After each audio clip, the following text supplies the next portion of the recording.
ആഭ്യന്തരമന്ത്രി ശ്രീ അമിത്ഷാജി രാജ്യസഭയിൽ നടത്തിയ പ്രസ്താവനയെക്കുറിച്ച് ബഹുമാന്യനായിട്ടുള്ള സംസ്ഥാന മുഖ്യമന്ത്രി അതിനെ എതിരായിട്ട് നടത്തിയ അല്ലെങ്കിൽ അതിന് മറുപടിയായിട്ട് നടത്തിയ പ്രസ്താവന ഞാൻ വായിക്കുകയുണ്ടായി. അതിനാലാണ് നിങ്ങളെ എല്ലാവരെയും കാണാൻ ഉദ്ദേശിച്ചത്. ദുരന്തമുഖത്ത് രാഷ്ട്രീയം പറയരുത് എന്നാണ് മുഖ്യമന്ത്രി സൂചിപ്പിച്ചത്. ആഭ്യന്തരമന്ത്രി പാർലമെന്റിൽ നടത്തിയ അദ്ദേഹത്തിന്റെ പ്രസ്താവനയിൽ അദ്ദേഹം വളരെ വ്യക്തമായിട്ട് കേരളത്തിലെ സാഹചര്യങ്ങൾ വിശദീകരിക്കുകയും അതോടൊപ്പം ആ സാഹചര്യങ്ങളിൽ കേന്ദ്ര സർക്കാർ എടുത്തുകൊണ്ടിരിക്കുന്ന നടപടികൾ വിശദീകരിക്കുകയും ചെയ്യുകയുണ്ടായി. ആഭ്യന്തരമന്ത്രി വളരെ വ്യക്തമായിട്ട് പറഞ്ഞത്, ഞാൻ ആരെയും കുറ്റപ്പെടുത്താൻ ആഗ്രഹിക്കുന്നില്ല. കേരളത്തിന്റെ ഈ സാഹചര്യത്തിൽ കേരളത്തിലെ ജനങ്ങളോടൊപ്പം കേന്ദ്ര സർക്കാർ പാറ പോലെ ഉറച്ചു നിൽക്കുന്നു. എല്ലാവിധത്തിലുള്ള സഹായവും കേരളത്തിലെ ജനങ്ങൾക്ക് വേണ്ടി നൽകാൻ നരേന്ദ്രമോദിജിയുടെ നേതൃത്വത്തിലുള്ള സർക്കാർ പ്രതിജ്ഞാബദ്ധമാണ്. ബഹുമാന്യനായ കേന്ദ്രമന്ത്രി ശ്രീ ജോർജ് കുര്യനെ നേരിട്ട് പ്രധാനമന്ത്രിയുടെ നിർദ്ദേശമനുസരിച്ച് ദുരിതാശ്വാസ പ്രവർത്തനങ്ങൾക്ക് നേതൃത്വം നൽകാനായി അങ്ങോട്ട് അയക്കുകയുണ്ടായി. അദ്ദേഹം അവിടെ ആ പ്രവർത്തനങ്ങൾക്ക് നേതൃത്വം നൽകിക്കൊണ്ടിരിക്കുകയാണ്. അതേസമയത്ത് വസ്തുതകളായിട്ട് കാണാനും കേരള സർക്കാർ തയ്യാറാവണം. കേരളത്തിൽ കഴിഞ്ഞ നിരവധി വർഷങ്ങൾ, പ്രത്യേകിച്ച് കഴിഞ്ഞ 5 വർഷങ്ങൾക്കിടയിൽ 350 പേർക്ക് ഉരുൾപൊട്ടലും അതുമായിട്ട് ബന്ധപ്പെട്ടിട്ടുള്ള പ്രകൃതി ദുരന്തങ്ങളുടെയും ഫലമായിട്ട് ജീവൻ നഷ്ടപ്പെട്ടിട്ടുണ്ട്. 2018 മുതൽ ഉള്ള നിരവധി സംഭവങ്ങൾ, ആ സംഭവങ്ങൾ അതിന്റെ ഭാഗമായിട്ടുണ്ടായിട്ടുണ്ട്. ഡൽഹി IIT 2023 ഉരുൾപൊട്ടലിനുള്ള സാധ്യതകളെക്കുറിച്ച് ഇറക്കിയിട്ടുള്ള മാപ്പ്, ആ മാപ്പിൽ വളരെ കൃത്യമായിട്ട് വയനാടിനെക്കുറിച്ച് സൂചിപ്പിക്കുന്നുണ്ട്. പക്ഷേ ആ നിർദ്ദേശങ്ങൾ കേരള സർക്കാർ വേണ്ട രീതിയിൽ വേണ്ടത്ര ഗൗനിച്ചില്ല എന്നാണ് മനസ്സിലാവുന്നത്. മാത്രമല്ല, ഏതാണ്ട് 300ഓളം അനധികൃത നിർമ്മാണങ്ങൾ വയനാട്ടിലെ പാരിസ്ഥിതിക ദുർബലമായിട്ടുള്ള പ്രദേശങ്ങളിൽ നിർമ്മിച്ചിട്ടുണ്ട് എന്നുള്ളതൊരു വസ്തുതയാണ്. 23-ാം തീയതിയും 24, 25, 26 തീയതികളിൽ കേന്ദ്ര സർക്കാർ ആഭ്യന്തര വകുപ്പ് നൽകിയിട്ടുള്ള മുന്നറിയിപ്പുകൾ വേണ്ട രീതിയിൽ ഗൗനിക്കാൻ സംസ്ഥാന ഗവൺമെന്റ് ആവശ്യമായിട്ടുള്ള നടപടികൾ എടുത്തില്ല എന്നുള്ളത് വസ്തുതകളുടെ അടിസ്ഥാനത്തിലാണ് ആഭ്യന്തരമന്ത്രി സൂചിപ്പിച്ചത്. മാത്രമല്ല, മാധ്യമങ്ങൾ ഉൾപ്പെടെ ഏതാണ്ട് 16-18 മണിക്കൂറുകൾക്ക് മുൻപ് ഇവിടെ വന്നിരിക്കുന്ന നിങ്ങളെല്ലാവരും തന്നെ പലരും നിങ്ങളുടെ വയനാട്ടിലെ ലേഖകർ, പ്രതിനിധികൾ ഈ കാര്യം വളരെ വ്യക്തമായിട്ട് സൂചിപ്പിക്കുകയുണ്ടായി. കൽപ്പറ്റയിലെ Hume centre for ecology and wildlife biology അവർ നൽകിയിട്ടുള്ള മുന്നറിയിപ്പ്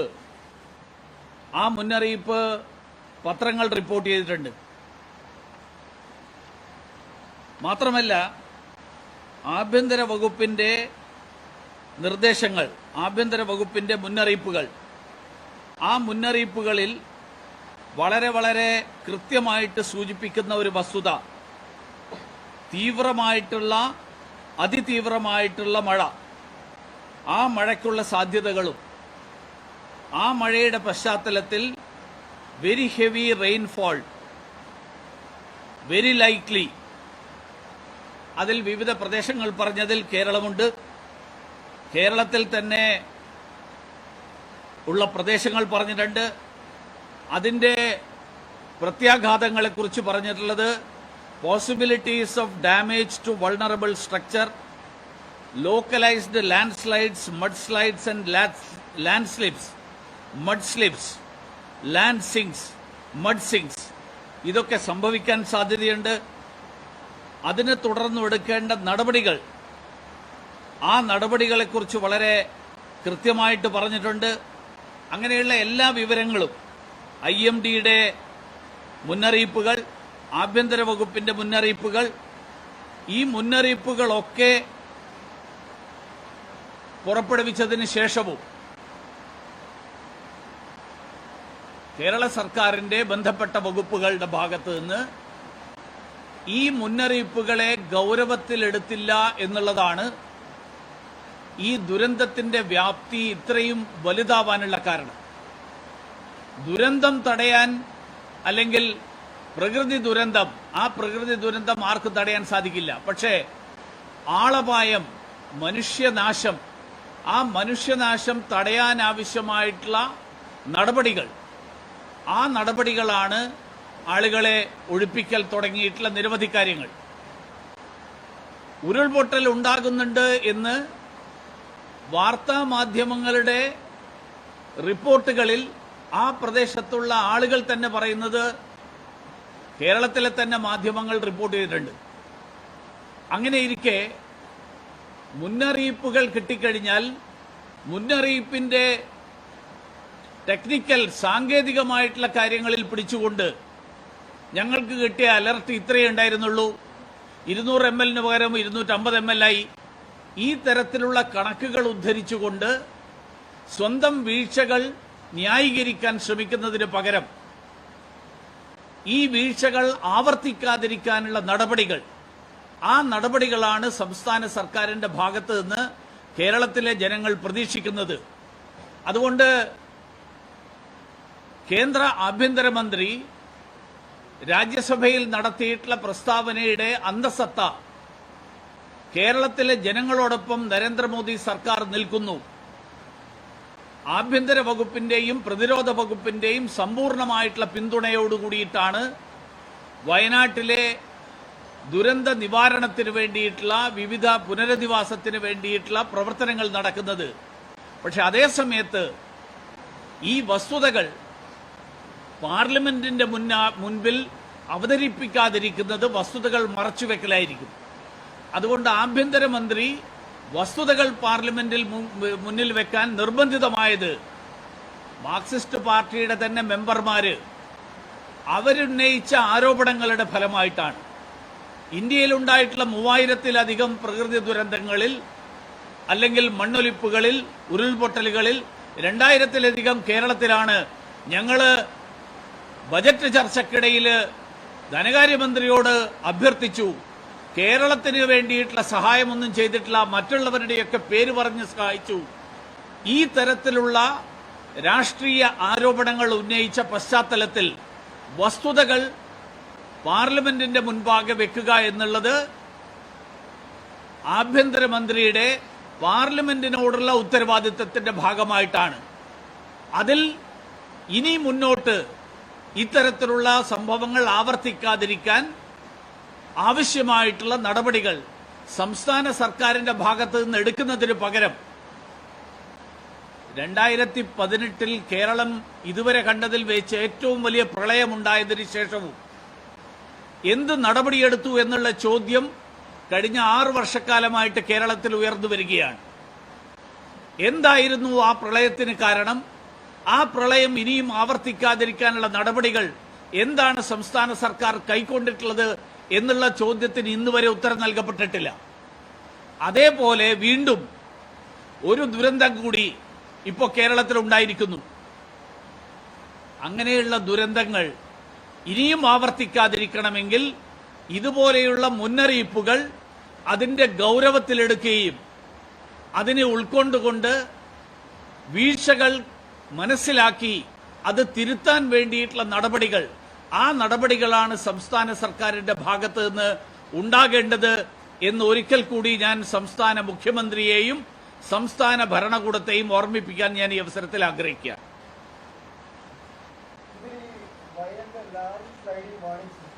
ആ സിസ്റ്റം ഈ അപകടം 29 അപകടം നടക്കുന്നത് 30 ഒക്കെ 29 പോലും പ്രവചിച്ചിരുന്നത് ഓറഞ്ച് അലർട്ടാണ്. അതായത് ഈ സംഭവം നടക്കുന്ന സമയത്ത് ഞാൻ ചോദിക്കുന്നത് ഓറഞ്ച് ആണോ റെഡ് ആണോ എന്നല്ല. അല്ല, ഈ സംഭവം നടക്കുമ്പോൾ കാണിച്ചിരിക്കുന്നത് നേരിയ മണ്ണിടിച്ചിലിനും ഉരുൾപൊട്ടലിനുമാണ് സാധ്യത. അതായത് ആ സമയത്ത് സംഭവം സംഭവിച്ചു കഴിഞ്ഞു.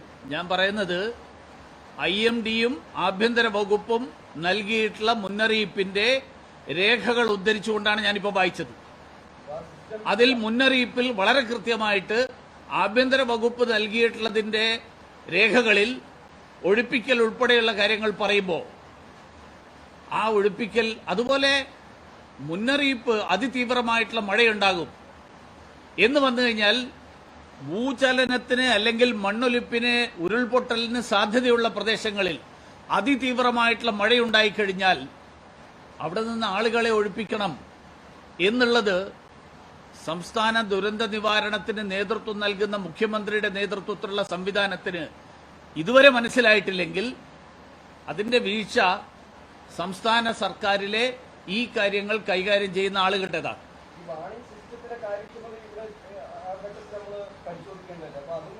വാണിംഗ് സിസ്റ്റം, എന്റെ സുഹൃത്തെ, വാണിംഗ് സിസ്റ്റത്തിൽ നിന്നല്ലേ ഞാൻ വായിച്ചിരിക്കുന്നത്. ഇനി നിങ്ങൾക്ക് ഏത് വാണിംഗ് സിസ്റ്റം വേണ്ടത്? വയനാട് സ്ഥാപിച്ചിരിക്കുന്നതിനെ കുറിച്ചല്ല ഞാൻ പറയുന്നത്. കേന്ദ്ര ആഭ്യന്തര വകുപ്പ് സംസ്ഥാന സർക്കാരിന് നൽകിയിട്ടുള്ള മുന്നറിയിപ്പിനെ കുറിച്ചാണ് പറയുന്നത്.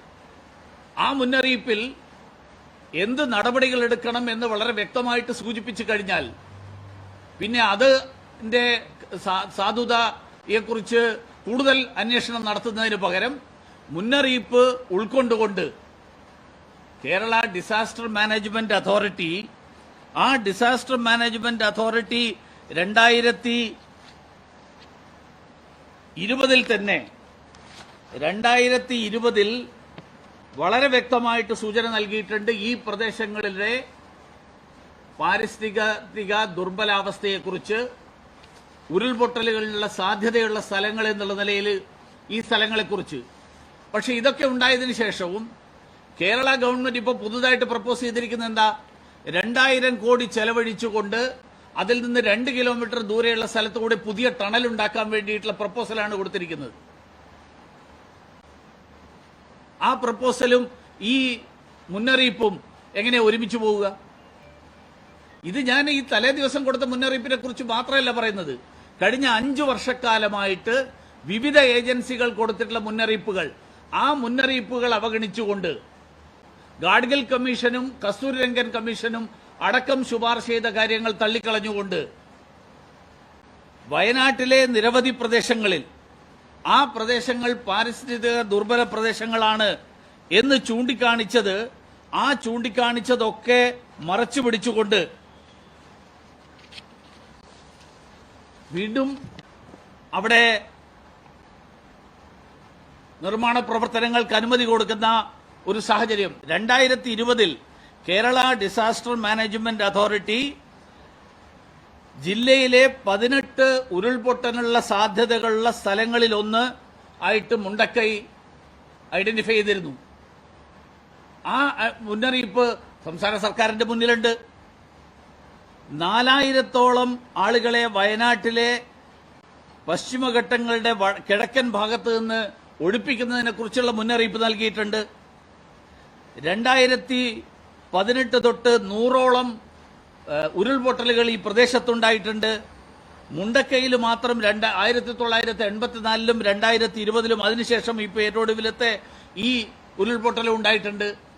അപ്പോൾ ഈ തരത്തിലുള്ള എല്ലാ മുന്നറിയിപ്പുകളും, ആ മുന്നറിയിപ്പുകൾ എന്തുകൊണ്ട് സംസ്ഥാന ദുരന്ത നിവാരണ അതോറിറ്റിയും സംസ്ഥാന സർക്കാരും വേണ്ടത്ര അതിന് പ്രാധാന്യം നൽകിയില്ല എന്നുള്ളതാണ് ഈ തരത്തിലുള്ള ഇന്ന് 250 പേരുടെ ജീവൻ നഷ്ടപ്പെട്ടതായിട്ട് ഇപ്പോൾ വിവരം കിട്ടിയിട്ടുള്ള തരത്തിലുള്ള ഒരു വളരെ ഗുരുതരമായിട്ടുള്ള ഒരു പ്രകൃതി ദുരന്തത്തിന് കാരണമായിട്ടുള്ളത്.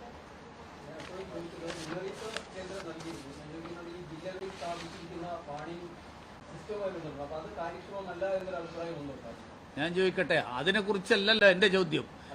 ഞാൻ പറഞ്ഞത് കേന്ദ്ര സർക്കാർ ആഭ്യന്തര വകുപ്പ് മുന്നറിയിപ്പ് നൽകിയിരുന്നു. ആ മുന്നറിയിപ്പ് എന്തുകൊണ്ട് അവഗണിച്ചു എന്നാണ് എന്റെ ചോദ്യം. മുഖ്യമന്ത്രി അതിനാണ് മറുപടി പറയേണ്ടത്. അതല്ലാതെ ആഭ്യന്തരമന്ത്രി നൽകിയ പ്രസ്താവന അടിസ്ഥാനരഹിതമാണെന്നുള്ള മറുപടിയല്ല പറയേണ്ടത്. അദ്ദേഹം പറഞ്ഞത് ജില്ലയിൽ സ്ഥാപിച്ച ഇതിനെക്കുറിച്ചല്ല. അദ്ദേഹം പറഞ്ഞത് രാജ്യസഭയിലെ ആഭ്യന്തരമന്ത്രിയുടെ പ്രസ്താവനയെ കുറിച്ചാണ്. ഞാൻ ആഭ്യന്തരമന്ത്രിയുടെ പ്രസ്താവനയ്ക്കെതിരായിട്ട് മുഖ്യമന്ത്രി നടത്തിയിട്ടുള്ള അടിസ്ഥാനരഹിതമായിട്ടുള്ള വസ്തുതകൾ മറച്ചു പിടിച്ചുകൊണ്ട് സ്വന്തം വീഴ്ച മറച്ചു പിടിക്കാൻ വേണ്ടിയിട്ട് രക്ഷപ്പെടാൻ വേണ്ടി നടത്തുന്ന ഈ തരത്തിലുള്ള പരാമർശങ്ങൾ ഉത്തരവാദപ്പെട്ട സ്ഥാനത്തിരുന്നുകൊണ്ട് മുഖ്യമന്ത്രിയെ പോലെയുള്ള ഒരാൾ നടത്തരുത് എന്നാണ് എനിക്ക് പറയാനുള്ളത്. നമ്മുടെ അമിത്ഷാ ഇന്ന് സഭയിൽ പറഞ്ഞതും ഈ അഡ്വാൻസ് ആയിട്ടുള്ള വാർണിംഗ് സിസ്റ്റം നമുക്കുണ്ട്, 4 രാജ്യങ്ങളിൽ ഒന്ന് ഇന്ത്യയാണെന്നും പറയുന്നത്. അപ്പൊ അതിനെ ആ മുന്നറിയിപ്പുണ്ട് എന്ന് അദ്ദേഹം പറഞ്ഞതിന്റെ അർത്ഥം ആഭ്യന്തര വകുപ്പ് ആ മുന്നറിയിപ്പാണ് നൽകിയിരിക്കുന്നത് എന്നാണ്. എന്റെ സുഹൃത്തെ, അതല്ലേ ആഭ്യന്തര വകുപ്പ് കൊടുക്കുന്നത്. ഇനി നിങ്ങൾക്ക് ആഭ്യന്തര വകുപ്പ് കൊടുക്കുന്നതൊന്നും എടുക്കില്ല എന്നാണോ? ഇതാരുടെ, നിങ്ങളുടെ ചോദ്യമാണോ മുഖ്യമന്ത്രിയുടെ ചോദ്യമാണോ? നിങ്ങളുടെ ചോദ്യത്തെ ഞാൻ മുഖ്യമന്ത്രി പറഞ്ഞിട്ടുള്ള വസ്തുതകൾ മറച്ചുപിടിക്കാനും വീഴ്ച മറച്ചുപിടിക്കാനും വേണ്ടി നടത്തുന്ന ആ ശ്രമം ഇനിയെങ്കിലും അവസാനിപ്പിക്കണം എന്നാണ് എനിക്ക് പറയാനുള്ളത്. നിങ്ങൾ പറയുന്ന വാർണിംഗ് സിസ്റ്റം എനിക്കറിയില്ല, ഞാനത് അന്വേഷിക്കാം.